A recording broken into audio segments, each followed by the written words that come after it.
I didn't know there was any white sea bass, guys. I only caught white sea bass by mistake. So today we have Joe. He's been on the podcast. He's a buddy of mine. He came in with Jack Sowell.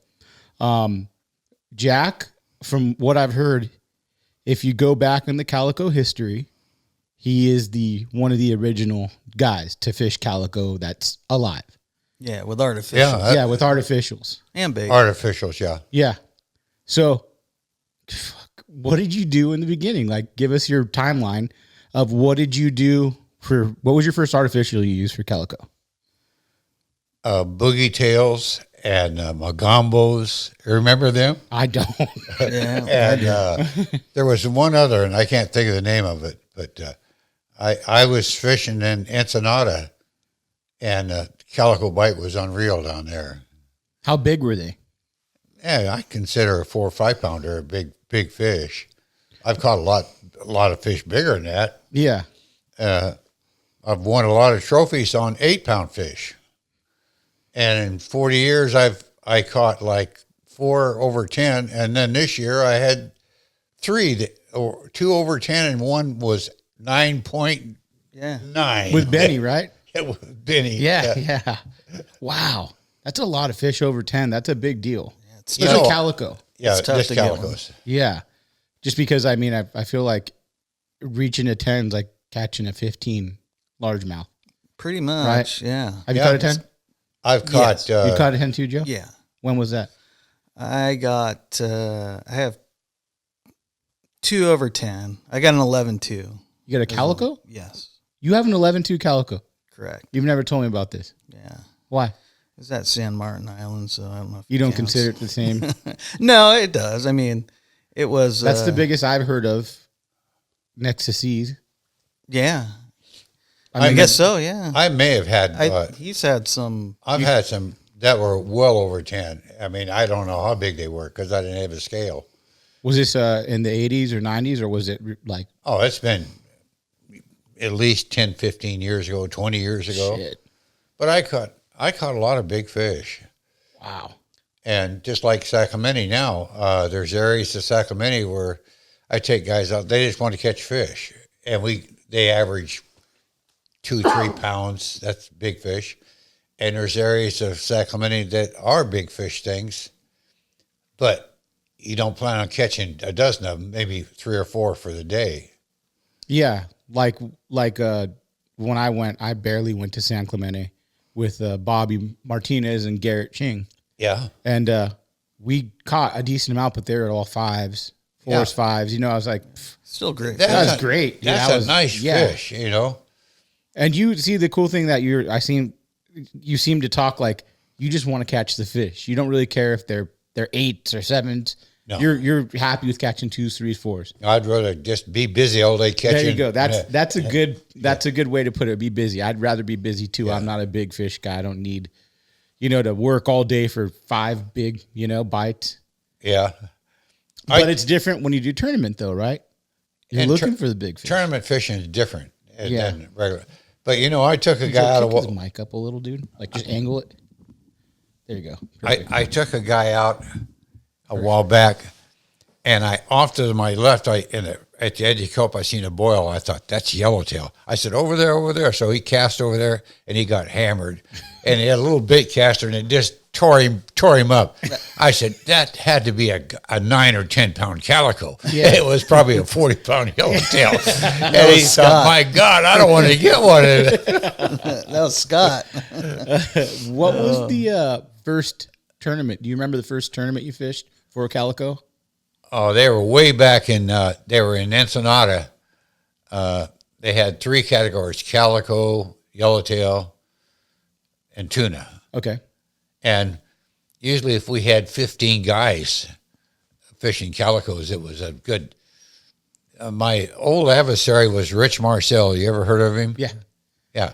Rich Marcel and I used to bump heads, and he beat me out of more first place. I had like 5 seconds right in a row, and I thought, I'm just going to have to kill him, sink his boat, or shoot him or something. Did you, back then, what kind of boat were you using for calico? Was it a different boat? Was it a different setup? I had I forget what boat I had then.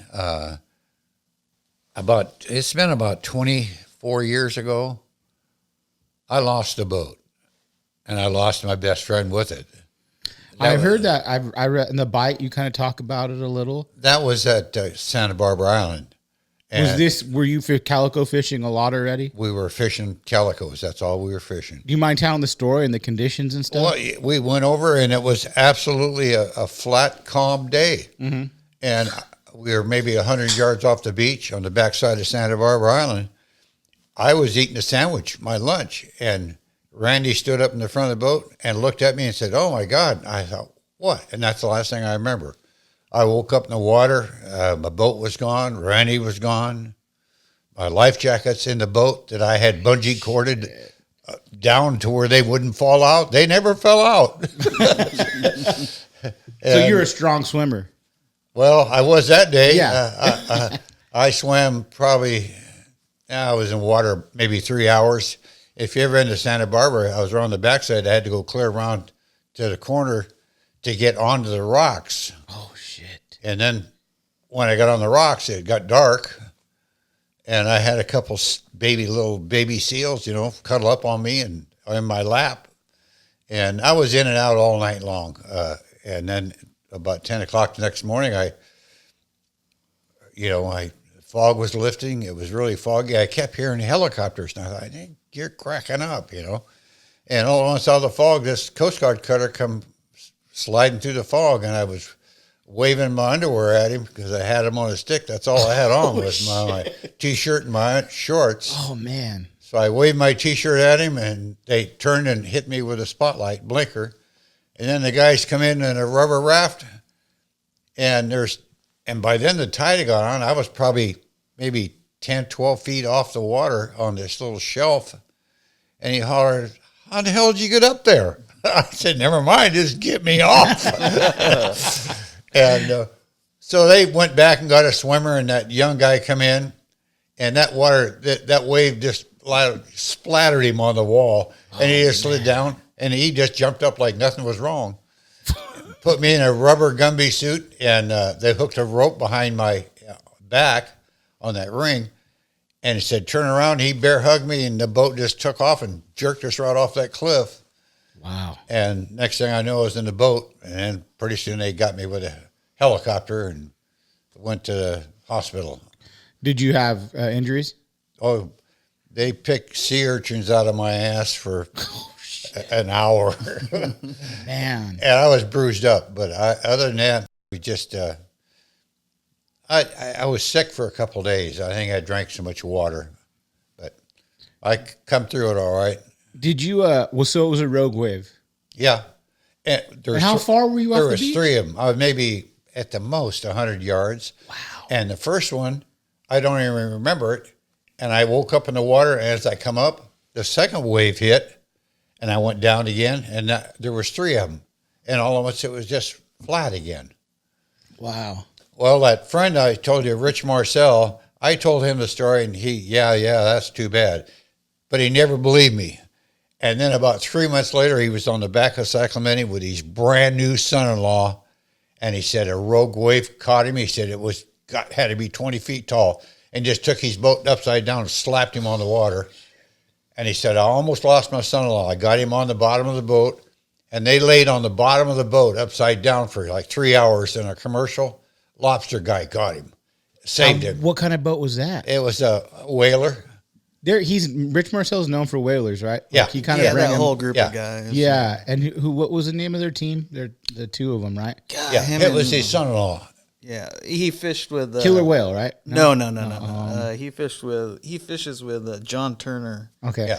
Yeah, that was like his team partner down in Mexico. But His Mexican Turner. he's a neat guy. That's your mic, Joe. You're far away because you are talking like you said you weren't, but you are. So perfect. Got some quitter stands, guys. So now that you took that rogue wave, how long ago was this? It's been about 23 years ago. Do you still fish the beach the same or no? Yeah. You still do it? I lost the boat in December, and in January, I was headed out the door, put my coat on. Shirley said, "Where are you going?" I said, "I'm going to go buy a boat." Oh shit! And everybody had a coronary, and I bought a boat and started fishing with Randy Humphrey. Another No, not Randy. Randy was your friend that passed away, yeah. correct? I started fishing with Benny and Roger Eckert Yes, from Yeah. Save-On. from Save People On. would know Roger from Yeah. Save-On. Yes. If you, did they find your friend's body ever? Oh, yeah. They did. Okay. Yeah. Wow. I told the Coast Guard after they had me aboard, I said, we're clear on the other end of the islands where the body is, because I remember I found Randy. Oh, you found him when you? Yeah. Oh my God, that's horrible. And he was in the kelp, so I just figured, well, leave it alone, you know. Yeah. Yeah, you would have. That would have been Yeah. hard to get out there and even come back in. There's no way I could get him out. No. But anyway, it was a bad trip, but we've had a lot of good trips since. That's that shows you how much you love Calico. Well, I mean, I fished. I used to fish 2 long ranges a year, and I've got a lot of 10 and 12 days in. I got a wahoo that's well over 100, and I got 2 over 300 tuna, and I got probably 7 over 250. And I don't know how many 100-pounders I got, but wow. I used to do a lot of long range fishing, along with calicos. Uh huh. And one of the best trips I had, we went on it was a 12-day, and the weather turned bad, and the skipper come on and said, we're going to have to make a run for Mag Bay. Everybody was whining and sniveling. We got in Mag Bay, and the calico bite was fantastic. They were all 8 and 9-pounders, you know. I thought, we've gone to heaven, you know. And other people didn't even want to touch the calico. Oh, they caught them, but Yeah. they weren't enthused like I was. And I had a perfect rig. I had a bait rig I took for catching bait, and it worked out great for. And I always take plastic when I go long ranging. I've caught a lot of big tuna on plastics, Really? and people look at you like, "What the heck is he doing?" But you know, they eat iron, Yeah. So and plastic swims better than iron. Wow. So when you were fishing the tournaments down in Ensenada, you lived up here, of course. You always lived in La Habra? I moved in there 44 years ago. Yeah, you're a neighbor of mine too, so he lives pretty close to me, Jack. Yeah. And you were fishing Ensenada. When did you try to put all those techniques up here and kind of fish harder up this way? I got a 20-foot Stamus cuddy cabin, Okay. and the first time out, it blew up. What happened? Yeah, the motor was just dog, you know. Yeah. So I put a new Volvo outdrive and V8, a small block Chevy, and I fished it for 10 years. And I could go to Catalina and fish all day and come home and maybe burn 20 gallons. Mm-hmm. It was just a good boat. And then I started fishing center consoles, and What made you change over to center console? it was too hard to fish bass out of that back boat because it had a cuddy cabin. Yeah. But I used to spend a lot of nights at the island. I'd go over and fish all day and pull into a cove, throw the anchor out, and eat a sandwich and fish till dark, go to sleep, wake up, and fish in the morning. Yeah. But, Was the calico bite really good at the island then when you were fishing? yeah, it's changed a lot. It used to be really good calico fishing, especially the V's on the backside of Catalina. That was fantastic. And the Isthmus Inn was down there. That was good, too. Sorry, I'm not even thinking about the mic. I'm just listening. So there's another little thing. I mean, I've talked to you at the shop with Joe. Yeah. And you talk about when you used to, we talk about weights. So like when you'd weigh in a fish, you're like, hey, I made sure it didn't spit anything out. Cause you said one time you lost like a pound from a fish spitting out like a big piece of squid or something. He had a mackerel in him. It would have won a damn thing. What did you do to keep this after that? Did you start clamping her mouth shut? I just started forcing it on all the way down their throat. No, I've never had to do that. That's only the one time I ever lost because of a fish in his Spitting mouth. up, yeah. So Clothespins. were you when you were fishing up this way? Were you around when they caught the record? What's the record? 14 out of Newport. Yeah, something. Yeah, around some guy with a 2-piece spinning rod fishing bait. How pissed off were you? Like, man, you don't know. even fish for Calico, and you caught the. Yeah, there's no justice. What's the biggest lure, actual fishing lure Calico caught that everyone knows of? The big hard baits. What do they call? the Lucky Craft 190s or the Rapalas. I don't know. They're big. They're almost a foot long. Do you, people, have you known anyone that think they caught a 12? I don't know anybody's caught a 12. No. I've seen a lot of guys that said they had 10s, and I looked at them and said, no, maybe 6, but you can't argue with them. I don't even try. Just let them go. But, people don't realize the last 3 fish I caught that were big fish, we brought them back from the island and turned them loose on the federal breakwater behind the bait barge. Yeah. That's nice. And you think there's got to be a 20 or 30 guys that have hooked that fish and just got trashed. He was right back. Because there's no way you can get a 10-pounder off the wall if he hits it close to the wall. Yeah. Absolutely. But my first 10-pounder was off the wall. Oh, was it? But what were you using then? I want to say Magambos, but it wasn't. It was a twin tail. A Scampi. Scampies. Yeah. What size of line were you using at the wall? Because, 25 mono? 25 mono. Wow. And now everybody's fishing Spectra, Yeah. Did you break off a lot of fish on the mono? Oh, yeah. Oh, yeah. And usually they just got in the rocks on you. They didn't break you off. You'd fish real tight to the wall. And if you didn't have that heavy stuff, nowadays, if you get bit, you can turn them around. Yeah, with the Spectra, of course, huh? And what kind of reel were you using when you first started fishing for Calico? I not sure what it was. They're the Ambassadors? No, it was, they still make them and they still advertise them. The early version of the Calcutta? I don't remember what it was. I've got a lot of different bass reels. Probably the Ambassador, like 55 and 6500s. What do you use now? What's your choice reel? I've got one set of reels I keep for tournaments, and the other set of reels, I've got a dozen of them, are the Calcuttas. Yeah, the 400s and 300s. You like using those a lot, the 403s? Pardon? You like using the 400s and 300 Calcuttas a lot? Yeah. Yeah. I saved the 400s for the island. He likes to throw the iron on those. Yeah. But he also uses you got the Lexa 300s from Daiwa. Yeah. And nowadays, what kind of plastics you fish? Like what have you learned from then to now, like, on what have you kept? So what technique have you kept from when you first started and said, hey, this is tried and true, it's always worked? MC swim baits. Right? Is that your go-to? Yeah. And I fished in the wintertime, I like that dark red, that almost brownish red. Yeah. They call it the rock hopper. Mm-hmm. And then I fished the silver baits on nice sunny days. Mm-hmm. And what's the other one?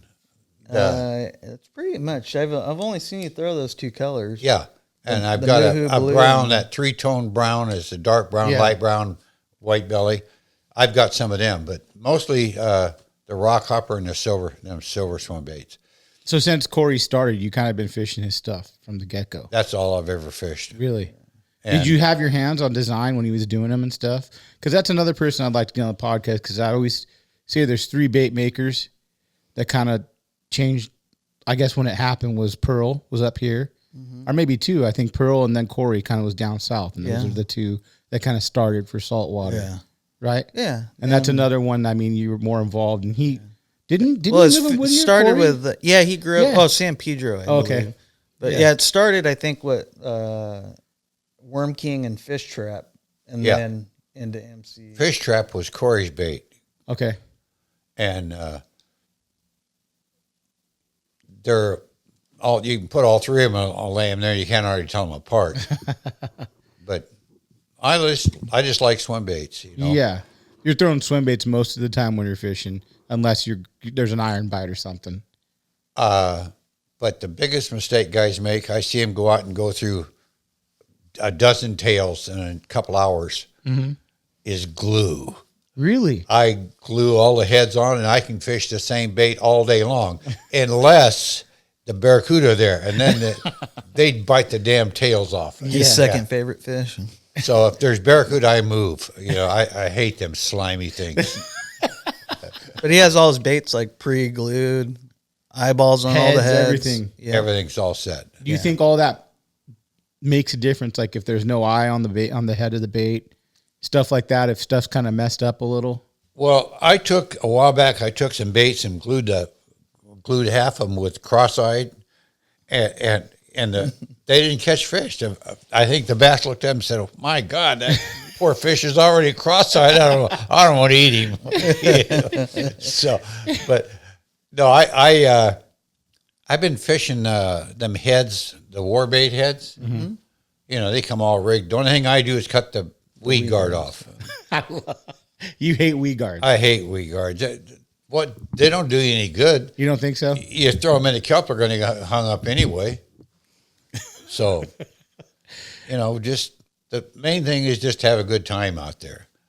And That's probably lost nowadays a lot too. well, when I go to the island, I've gone and fished for an hour with not even one bite. And a lot of guys just get discouraged and either go home or go buy bait. And you'll be fishing along and nothing, and you'll hit an area that all at once it just opens up and you catch fish like crazy. You just got to move around and look around and know your spots, and you can't go out there the first time and just kill them. Yeah. Do you use graphs as well? They got some graphs out now that are as big as that TV. Yeah. They tell you everything. I've got a graph that I bought in the store used. It's a good one. I don't know how to work it. I know how to turn it on and get the graft. Yeah. And then I've got an old unit that tells me how deep it is. And them are the only two I need. I don't look for fish on the graft. I just look for structure. That's all you want to see is That structure. and water If temp. you got structure, you got fish. And, I don't even turn my other one on until I get ready to come home. And I got Long Beach punched in. I just go to, enter, and I just follow that arrow. Yeah. Did you use it back in the day when they first came out with the graphs and all that? When I got it the first time, I went to Santa Cruz Island in the dark and come home in the dark. And along that highway is running right alongside the ocean, and everybody's got taillights that are red. Mm-hmm. And same as the buoys are red. Yeah. I almost spent half the night out there trying to find the entrance because the red lights on the cars going by. And finally I stopped and was looking at my chart, and I thought, boom. And my boat was right up against the buoy. I was bumping into it, the channel marker. So I finally got in. But, the graphs made all the difference in the world. When I used to leave Catalina at night, if I hit anything between Huntington Beach and San Pedro, I was right on the money. Man, I found land. That's good enough. And nowadays with a GPS, I punch in the breakwater, the opening of and I hit it right on the money. I might be 20 feet off. Yeah. What about weather? Have you ever been caught out there in weather? Because you've been to the island so much. Benny Florentino and I come back from Santa Cruz Island, and it's maybe 20 miles. Mm-hmm. And 3.5 hours later, we got in. Oh, wow. And I had Benny was steering the boat, and I was working the throttle. And about halfway back, the Coast Guard come out in that big buoy tender boat. It's a big boat. And they're going around me talking to me. Are you okay? Oh, yeah, we're fine. I told Benny, just don't look behind us, because you look behind, there'd be like a 60-footer. Bad, huh? Oh, it was horrible. And I'd have bet $1 or $2 donut, it was all over, But we'd slide down the front, hit one, and then we'd go really slow uphill again, and then down a hill we go. And the good part was when we got to the channel, the entrance of the harbor had massive waves, and we just had to jockey back and forth until we got an opening. Are you serious? Yeah, and we breaks come in front in. of the entrance. You got to time. Oh, shit. Yeah. Wow. But Benny and I, that was my trip of all trips, that one there. I've been on some really nasty weather. I had a couple guys at Sacramento, and it got really bad, and we're in the trough of the sea coming back. And the guy's got his rain gear on, it's going down his neck and filling his boots up. We finally pulled around Catalina, and I stopped, and it was just absolute glass, nice. And he said, "Oh, that was scary." I said, "That's the way it always is, coming back, you know." And it wasn't. I was terrified. I thought, "Oh, I better drown these guys in their first time out." They were from Nebraska or something, you know. And but yeah, we've had a couple of really, really hairy rides. Coming back from Catalina, you can come back maybe 16 to 18 miles, and you hit that where it comes around Point Vicente there, and it turns from beautiful to, oh my God, victory at sea. You know, the last couple, that's how I hurt my knee here last month. Yeah, Come around there and it torqued me right up behind the wheel and threw me on the deck. Did you have your kill switch on? No. No, But this guy rides. He's riding dirty till the wheel falls off. but I had guys in the boat with me. When I'm by myself, I wear the kill switch. But and they said, "Are you all right?" I said, "Yeah, I just broke my leg, but other than that, I'm fine." You know? And it just kept getting worse. And then here a week and a half ago, 2 weeks ago, they fixed it for me.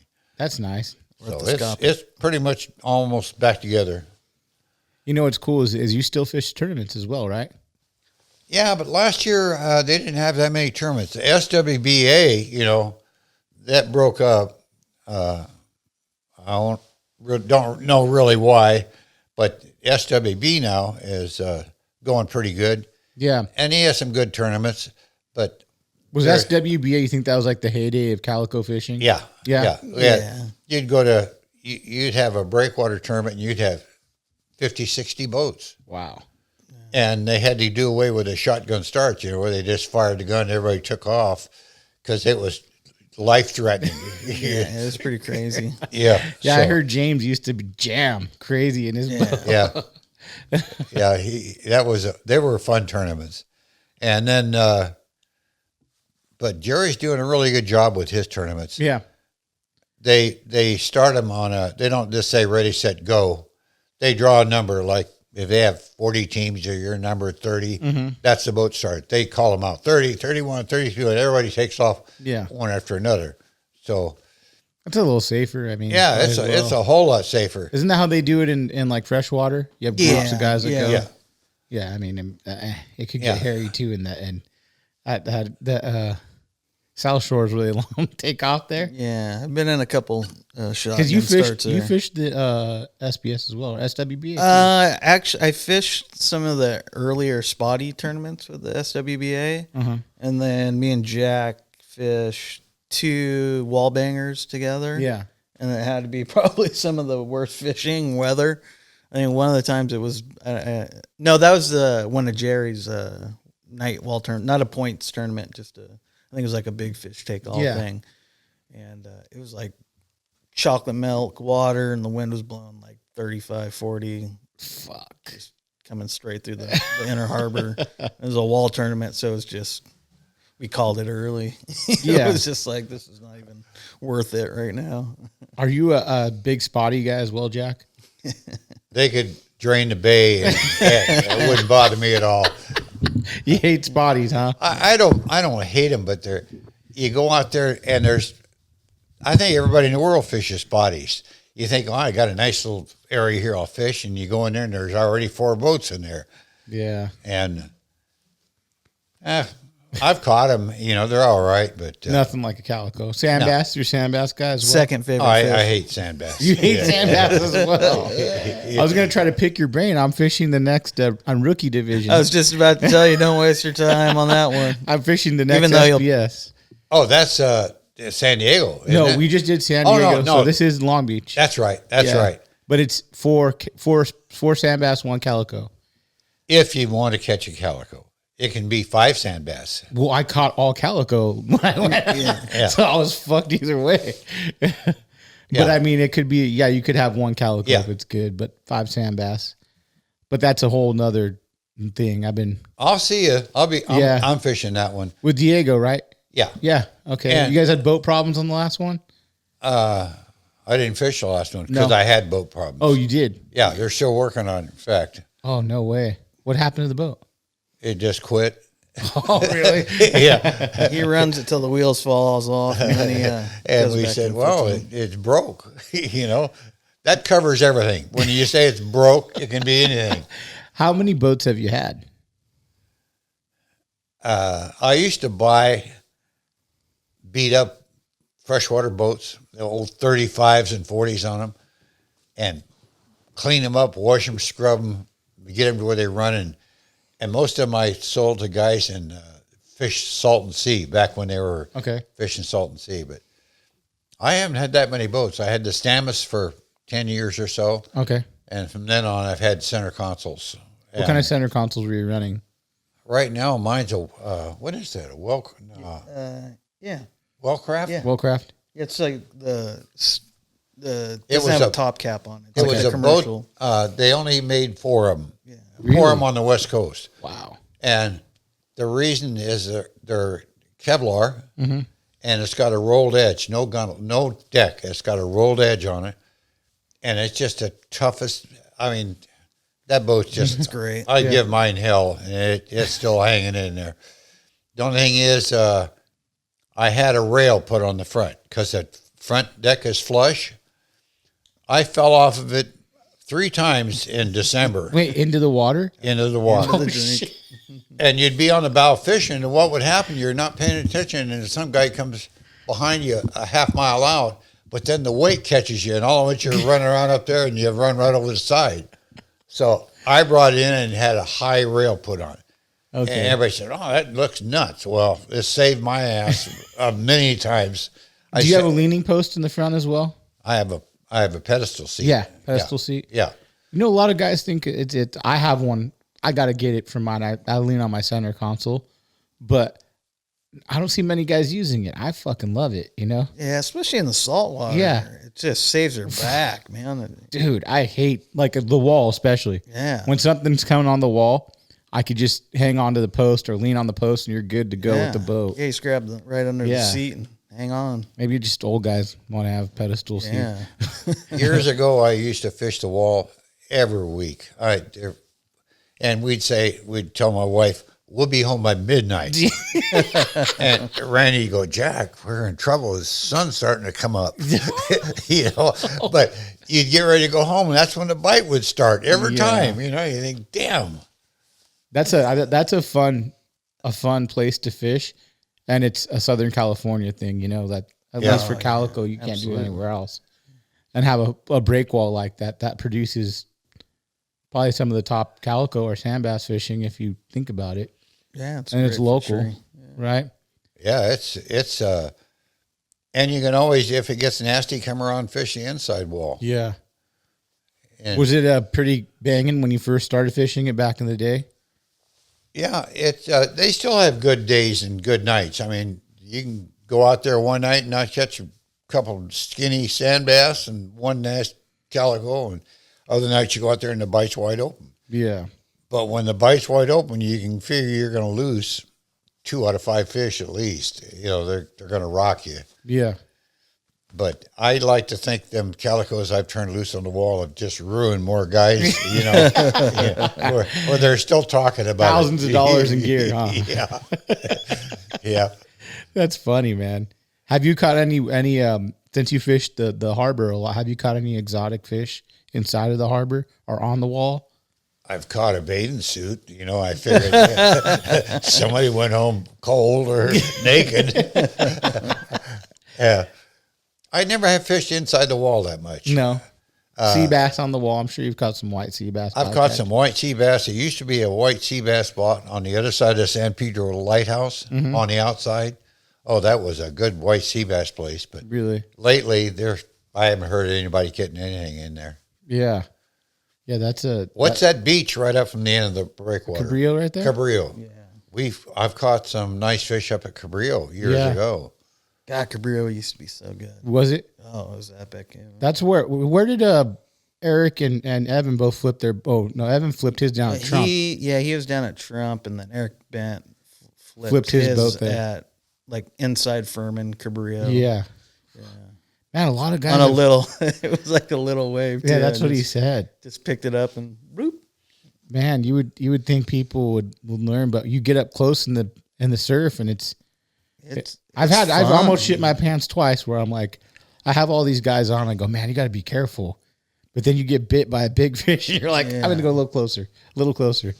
You know? You know where I like to fish? If the channel's any chance of it getting really bad, I'll go up towards marine land used to be. Mm-hmm.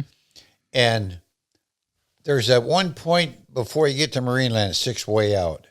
There's Rocky Point. Yeah, Rocky Point. There's a lot of kelper on that. Guys fish that, but I like to go up beyond there and go inside the kelp and go right down. It's probably 8 to 10 feet of water. And there's a few cabins in there. Mm-hmm. And I've caught some really nice calicos in there. But you can plan on getting your trolling motor all wound up in that kelp once in a while.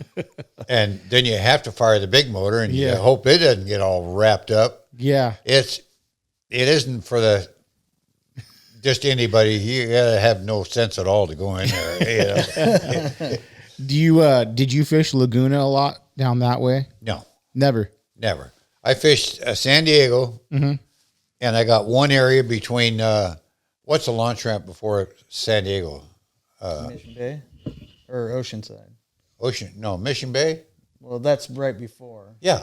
I fished Mission Bay, and I like that beach between Mission Bay and San Diego. Really? Yeah. Lots of kelp there, too, as well. He's done really I good. fish inside the kelp. But I went down about a month ago and fished with Barry. Uh-huh. I mean, Corey. Yeah. And we fished the beach, which I like, and then he took me out to the kelp right outside of the harbor there. Mm-hmm. And he was throwing them baits I never throw, them weedless, long 10-inch jobs, and throwing them right on top of the kelp. And he'd just jerk them a little bit, and he'd say, boom, boom. And I thought, I don't believe it. And eventually they'd get it or else knock it off the kelp and get it. And we caught all of our big fish out there. Did you start fishing those weedless more? No, I still haven't fished them. But those and yellow lead heads. Yeah. Do you fish jerk baits as well, stuff like that? Yeah. You will. I have a whole box full of jerk baits. Yeah. And I like them at the island once in a while when the bait's up on top swimming. Yeah. And they can be deadly out there. First thing I do is take the trebles and trash them and put the big singles on. So you don't like trebles on them? No. You get too many garbage fish. You get all them little junkers. And the bigger fish seem to don't mind. You get hung up and they're in solid and you get a good mouthful of hook. What size hooks are you using? I don't know. I think they're just what it matches the bait. Like, yeah. Just 1-0. Yeah. Probably the owner inline hooks. Yeah. Do you remember when like baits like that were starting to come into the scene? Like stuff that was new to you. So like since you've been doing it so long, you've seen the new baits come when more plastic companies were coming, the hard baits. I'm sure you're using like a Rapala or something, right? When they first started throwing them? I've got probably at least a dozen Rapalas, the bigger ones. Mm-hmm. And the black and silver and what's that, green and gold? Yeah. The two they make. Mm-hmm. And I take the trebles off them, use singles on them.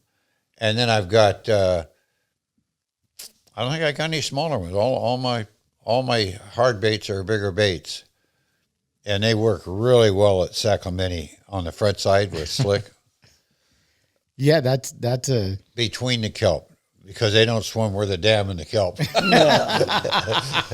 Well, didn't in your early days when you first started going there, you were trolling like lead core line for calicos, right? Years ago, I didn't throw lead core, but I used to have that old Stamus. And when things got really tough, I'd put the lead core out with the swim bait. Yeah. And the backside of and you could limit out just about, you just get it down maybe 8 colors, and the rod just sort of bends over real slow. You stop the boat, wind the calico in, put it back out again. And I don't think anybody fishes lead core anymore. Well, you can't troll in the tournaments, period. yeah. Do you eat calico? Do I ever? I don't. I don't kill them every time I go Yeah. out. But like I went here, 2 or 3 months ago, and I got a nice limit of calicos. And my friend, I kept 2 of his, so I think I had 7 fish I filleted, and I still got fish in the freezer. Yeah. But I love calicos. Me Man, too. they're the only way to. I like calicos, and I like white sea bass. I like halibut. And Will you go out and fish halibut and white sea bass, or not really? no, He has Curtis for that. yeah, yeah. It's. I was trying to think of what I ate at one time, and it was so good. I went with Mark and went out in his little. Oh big yeah, you guys boat. went rock fishing. Yeah, you guys went. Went out rock fishing and caught them little duckers, Little they were reds, yeah. little bitty things. I thought, you got to be kidding me. I took them home, filleted them, and you only get a little fillet about as big as the palm of your hand, and they were delicious. I thought, well, when are we going back out there and get some more of them? You ever do any hooping at all? I used to a lot, but I haven't lately. Didn't you and Curtis have to get towed back in on a cold night? We went on my boat years ago, and we had about a limit and a half. And he said, your motor sure sounds funny. I said, well, I'm deaf anyway. And finally, it just quit. So we called Vessel Assist, and they said, oh, it'd be an hour before we get there because the guy lives in Avalon. Yeah. We just laid down the boat, went to sleep, and here he comes. And he hooked us up.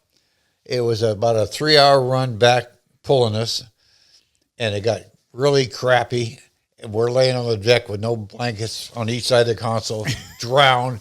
And I woke up and the boat's jerking. I thought, what the heck's going on? Curtis is doing jumping jacks in the back of the boat. And he Stay said, warm. I'm froze. I'm froze. And so that was the last time I went in my boat. But then I went on his boat, and we had a 3-day permit. We fished at dark, got the pots out, caught a limit. After midnight, we caught another limit, slept all day. Then the next night at 12 o'clock, caught a third limit. Oh man. And we had a bucket there. If we got a bigger one, okay, that one goes back. This one goes in the thing. You're calling lobster, huh? Yeah, culling lobster. So I come home with, I don't know, what's 3 limits? 21 lobsters? Yeah. And I've been waiting for him to call me. I told him the other day I seen him in the shop. It's almost over. If I don't get a call, I'm going to come chop a hole in your boat. Did you fish the Western Bass tournaments back in the day with like Seacrest, and wasn't Benny fishing them too as well? Yeah. Yeah. You get to see those kids when they were young fishing. Yeah, I used to. I had a stroke. When was it? 13, 14 years ago. Yeah. Mm-hmm. I forgot everything. And I went in the hospital, and I checked myself out on Thursday, call Roger, pick up the boat. We're going to Ensenada. We went to Ensenada fishing, and we were about 30 miles below Ensenada, and I forgot Roger's name. I go, hey, bud, where in the hell are we at? And he goes, oh, no. So he took me back to the Hotel Corral, and I was fishing for Benny then. I mean,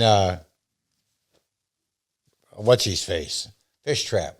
Barry. Barry. Yeah. And he's talking to me, and who in the hell is this guy over here? You know? I can't remember shit. And they loaded me up and brought me home. And I thought, where the hell, did I take a boat down there? He said, yeah. And 3 guys I had never met in my life brought my boat back 3 days later. Wow. And That's crazy. Shirley goes, your boat's out in front. Some guys are out there unhooking it. I go, oh, okay. I thought I sunk it. I didn't know. And I had a really bad 2 weeks in, and then I straightened out. But I still can't remember names, dates, but I never missed you can move one lure in my garage and I'll know it. That was when the And Shirley son-in-law's goes, been that's digging around. selective hearing or memory, you know. Oh, that's amazing. Yeah, it Did is. you, was that a tournament you guys went down to fish? You and Roger? Yeah. You've known Roger for a long time as well. Yeah. Then. Yeah. Roger and Benny and I fished together for probably 12 years. Wow. And at that time in my life, I used to throw temper tantrums. And I'd be in the front of the boat. And I threw more rods over the side and broke more crap.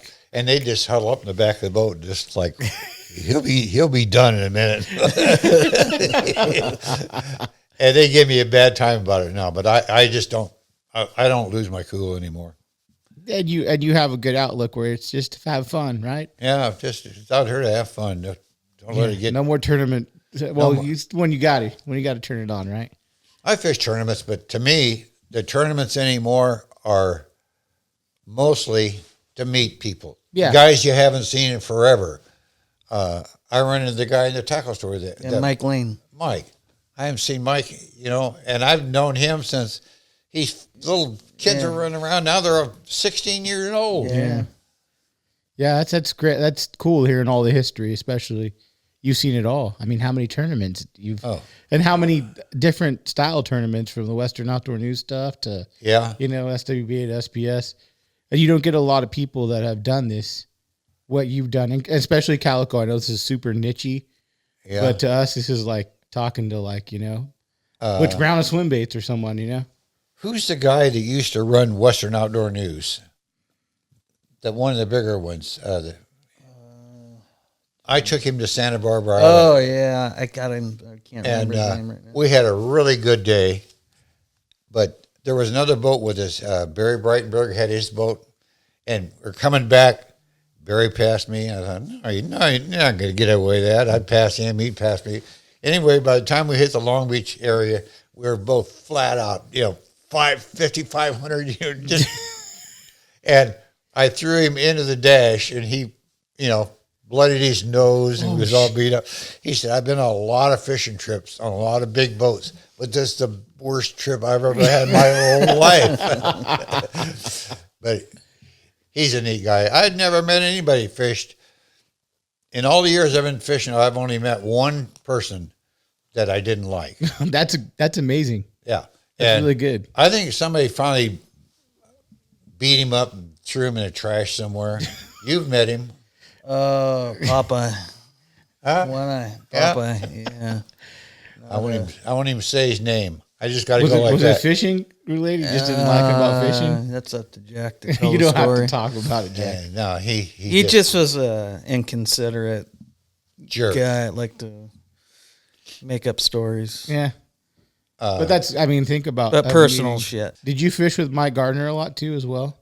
I fished with Mike Gardner twice. Really? I took him. I don't know. Yeah. So if I bring up something that you don't want to talk about, Oh, no. I fished with Mike twice. I took him to the island. He was the biggest clunker I've ever had in my life. He bitched at me, well, you got to get me in closer. And we were catching a little 5 and 6 inch. And he said, yeah, that's a good bite here. I thought, oh, no. He was... Mike Gardner's more of a spotty, right? Yeah. Really, spotty in the bay. Yeah. And he's the only man I've ever known that chartered his boat. That when he chartered, he fished the front of the boat, run the trolling motor, and fished. And his passengers were all in the back. They backboated the passengers. The back. And I thought, Mike, somebody's going to throw you over the side, But he was a nice guy, but he was a big man, too. When he walked around the side of the boat, you better be hanging on because you're going to tip the boat over. Yeah. Oh, man. Yeah, he was a nice guy. That's cool. You have all that history together, Yeah. He had that book, everything. I mean, he did it for a long time, and the more I that one that just come know. out. What's the name of that boat? The Bite. The Bite. Yeah. Uh-huh. Yeah, they did an article on me, and he was talking to me and got some pictures, and I was really shocked when he come out with that. Yeah. But yeah, you're a piece of the history, even if you're like, I just like fishing. Well, if I can just keep doing it a couple more years, How old are you right now, Jack? 85. 85, man. I don't think there's many guys fishing as hard as you at 85. No, I don't know anybody. Most of them about 70 is about it, Yeah. That's a big accomplishment for sure. Well, I hope I can fish when I'm 85. Well, I can't say. I've got a lovely wife. We've been married a lot of years. What's the secret? That's the why I fish a lot. She can't deal with you, so she sends you away. But she does make a great meatloaf sandwich when you go fishing with and Jack. I've got 2 daughters, and they're great. And I've got 2 great son-in-laws, and now I've got grandkids all over the place, little guys. Great grandkids. Yeah, great grandkids. Wow. Does everybody fish? My grandson fishes with me, and his dad. Okay. We go to they got a place up in Santa Barbara on the coast. They call it a cabin. Yeah. A 3-bedroom, 2-story on the beach, And Dad, I stole it. I only paid $500 million for it. Yeah. I don't know what she paid for it, but will you drive the boat up there and go fish up there? I drag the boat up there and go fishing. And what's neat is we can come back within 5 minutes. We're at the house. We just park the boat, go eat, and either go fishing in the morning or come home. Before traffic. But it's worked out great. Yeah, it's been cool, and I've been trying to get you on for probably about a year and a half. Shit, forever. You're supposed to come on with James and Roger, but I just think they could schedule it. I've sort of lost track with Roger. He calls me just about every week, but he just left on long range. Yeah. Oh yeah. I think so. Yeah, it's his trip. Yeah. Yeah, I'm sure everyone's busy, and I know James moved back to Whittier, but I know he's pretty busy too. Yeah, he's going to be working on his boat. Is he working on your boat? He was going to do it today. Oh, that son of a bitch should have been here. I put him off and told him tomorrow. You told him, I'm doing a podcast. You want to come? No. And, James is fun. I knew James from when I was younger from playing music. So I knew his band. Yeah. So so that's the funny part. And I remember Roger when I first started fishing at Save-On. We'll be fishing 10 years, but I remember Roger being a really nice guy and going into Save-On and, meeting him. I remember Roger when he was over at Bob's Tackle in Norwalk. Yeah. Bob's Tackle's still around though, right? Yeah. Roger was just Jason a little owns it now. Jason owns it now. But Roger was just a little snot-nosed brat, What about Eric Landisfine? Remember him? Who? Eric Landisfine? The Beak. Name rings a bell. The Beak. Oh, the Beak. Yeah. Was he a little kid too? Yeah, all of them were little kids. Yeah. And my grandson, now I can't call him little, he's 6'2", he's a fireman paramedic with Los Angeles. Oh, wow. And everybody turned out great, That's good. Well, I appreciate you coming on and telling your story. It was really cool. It was fun. Yeah. And plug your sponsor. I know you got a sponsor, MP Swim Baits. Right? Right. Yep. Check them out. Yeah. Jack would like that. This next tournament, I've always fished the same baits, and I got a hold of some of the littler ones, them skinny ones, the Viejos. Oh, yeah. Mm-hmm. Yeah. So I'm set up for this next tournament with the Viejos. Have you been all your fishing secrets. too? Oh, yeah. Yeah. This is, I'll put this out after the tournament. I'm just kidding. I don't care. He doesn't care. It don't bother me. Well, we'll see you. I'm sure a lot of everyone that's listening to this is going to see you at the tournament as well. What's the next tournament after that? San Diego? I don't know. I haven't looked into it.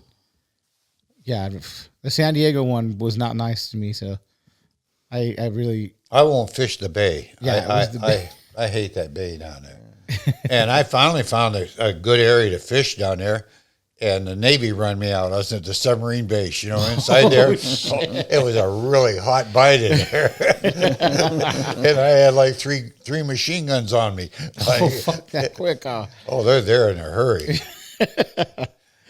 Well, thanks again, Jack, for coming on. I really appreciate it. And taking the time. I had a good time. It's fun. Yeah, thank you. Thanks, Joe, for coming on too. Yeah, no problem. Okay.